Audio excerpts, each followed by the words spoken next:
can't wait to learn about photosynthesis. I mean, I've already read all the chapters on everything there is to know about plants over this summer, but I'm sure Professor Flitwick will have a few extra things to tell me about it. Have you ever had a corned beef sandwich? My mom makes the best. I only learned I was a wizard 5 days ago. I don't even know how to hold my wand properly, and you expect me to learn photosynthesis? Photosynthesis! Photosynthesis! Photosynthesis! Photosynthesis! No, Photosynthesis! Stop! You're going to take someone's eye out. Besides, you're doing it all wrong. It's photosynthesis, not photosynthesis. Why don't you do it if you're so clever then? Go on, go on. Photosynthesis. I didn't think she would actually get it right. I'll never hear the end of this. How did you do that? You were trying to grow a plant with green light. Of course it wasn't going to work. Plants reflect green light and absorb red and blue light through the chlorophylls. But I was using red light. Why was mine growing so slowly? Because, Harry, I was using white light. White light contains all the different wavelengths of all the different colors. Therefore, my plant absorbed more light than yours.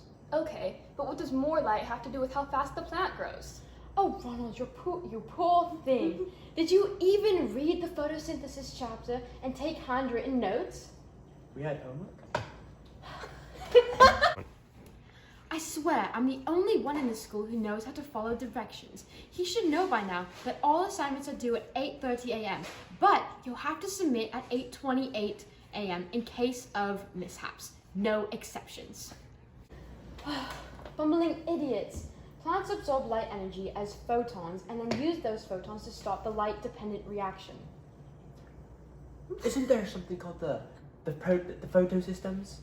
Yes, good, Harry. Photosystem 2 absorbs the photons, which then excites electrons and releases them into the electron transport chain.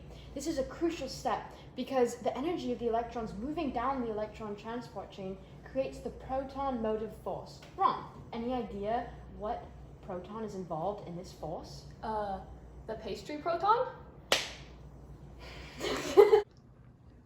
I've known Ron 4 days now, and all he thinks about is food. Harry, do you know how to make a spell that makes corned beef sandwiches? Harry, do you have any chocolate frogs? No, Ron, I was raised by muggles. The proton used is the hydrogen, and the movement of those electrons translocates hydrogen ions from the stroma to the thylakoid lumen. The proton motive force creates an electrochemical gradient which wants to move the hydrogen ions back across the thylakoid membrane. ATP synthase is the enzyme that moves the hydrogen ions back into the stroma, and as this happens... The rotor spins and produces ATP. The rotor spins. Splendid, Harry. ATP is used in the next reaction called the Calvin cycle. Are we finished now? Wasn't there another molecule used in the Calvin cycle? All I asked is why more light makes Hermione's plant grow faster. I don't need to know about ATP or the crumpet cycle. Yes, NADPH. If you recall, I mentioned electrons moving down the electron transport chain. Once out of the chain, they enter photosystem 1. Here, electrons are re-excited by more light photons and then are used to reduce NADP plus to NADPH. But there's not a never-ending supply of electrons. Where do they come from for this photosystem 2? Excellent question, Harry. These electrons come from the photolysis of water, which produces oxygen gas, hydrogen ions, and electrons. This is also how oxygen gas is produced from photosynthesis, which you need to breathe. Okay, that's all brilliant. But what does that have to do with how fast your plant grows just because it absorbed more light? Don't you get it? If there are more photons at the beginning, all these reactions will happen more quickly, meaning more ATP and NADPH are produced, which means the Calvin cycle will happen faster too. Don't tell me you're going to talk about the crumpet cycle. Will you stop thinking about food?